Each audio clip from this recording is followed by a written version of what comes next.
All right, fifth grade, this is lesson 7-6 on page 249.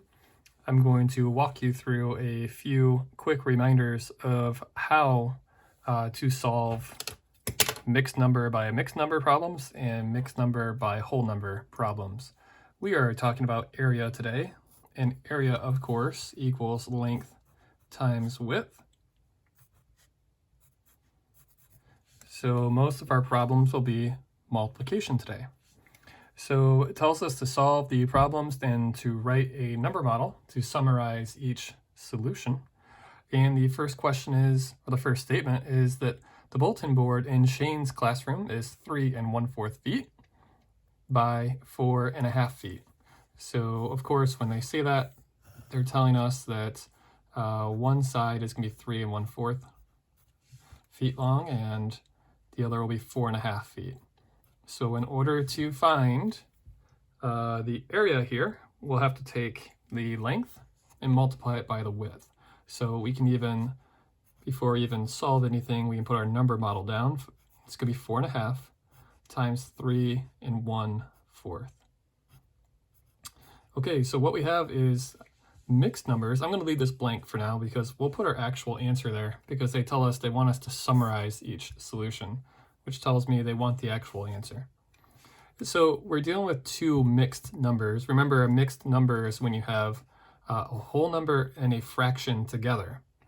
And the first thing we want to do when we're multiplying, this is the strategy we've been using lately, is we want to turn these mixed numbers just into fractions straight up. So it's fraction times fraction, not mixed number times mixed number. And we had a strategy for that. And I'm going to show that strategy to you for those who cannot recall from previous lessons in this chapter or just didn't watch. We take that whole number, we multiply it by our denominator, which is going to be 8, and then we add the numerator, which is going to be 9, and that becomes our new numerator. So we did 8 times 2, or excuse me, we did 4 times 2 is 8, plus 1 is 9, and we'll keep our original denominator. So instead of being a mixed number of 4 1/2, it's now just a fraction that says 9/2. Okay, so we're going to do the same thing with 3 1/4. We want to turn him into an actual fraction, not a mixed number. So we're going to do the same thing. 3 times 4, which is 12, plus 1 is 13. So now our new denominator is 13. And whatever our old denominator was, we'll keep it the same. And our denominator is 4. So instead of having 4 1/2 times 3 1/4, we're now looking at 9/2 times 13/4.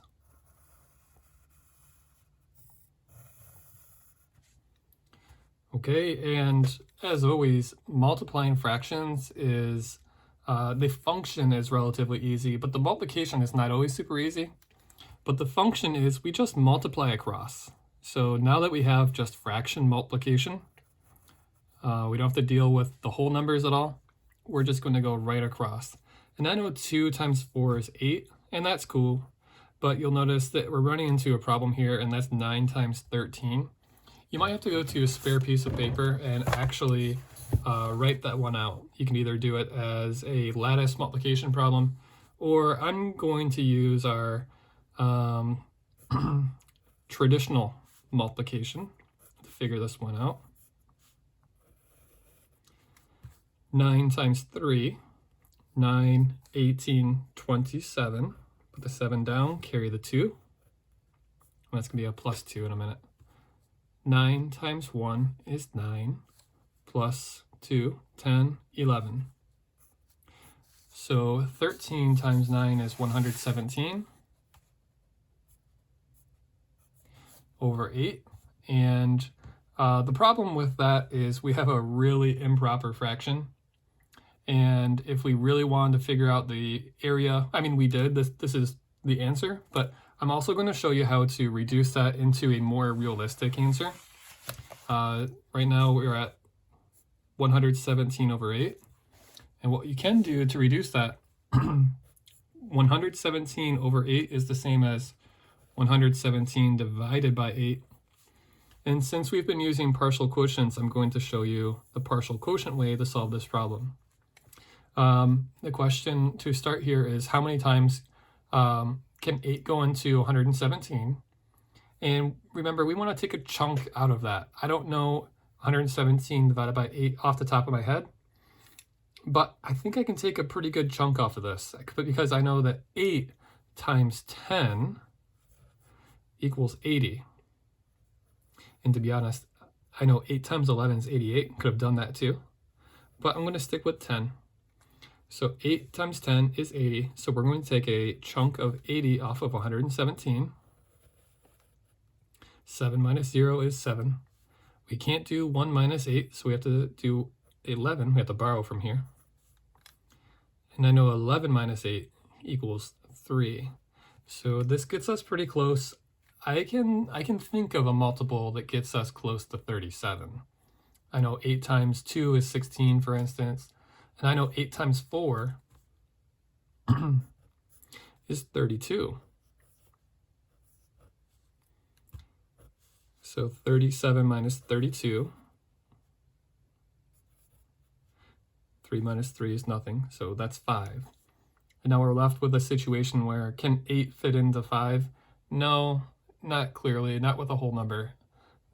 So that tells us that we're through with this portion. We can do 10 minus 4, and that equals 14. So we'll have a whole number of 14 with a remainder of 5, and what I think we're dealing with a denominator of 8, right? This was our denominator.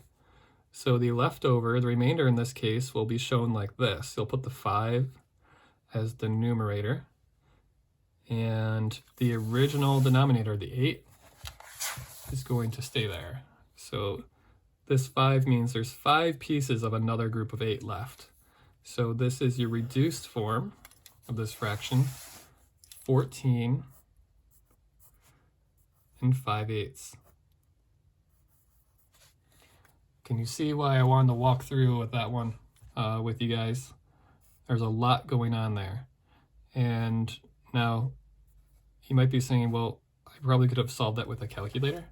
And that's true. I do notice that this lesson says no calculators.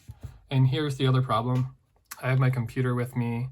If I were to do 117 divided by 8, 117 divided by 8, you do get an answer of 14, but instead of 5/8, it says 0.625, which that's going to be tough to convert to fractions. So doing this by hand actually helped us out and gave us the official answer here. For the remainder of the page, I'm going to just show you some things to keep an eye out for. First, for part B, you'll notice that this time they're going to be taking a whole number and multiplying by a mixed number, not a mixed number by a mixed number. So the strategy changes a little bit, and here's what I'd recommend to you. This is what we've been doing. Take that whole number and multiply him by the whole number part of the mixed number. So the whole number in this is 3. And that will give you part of your answer.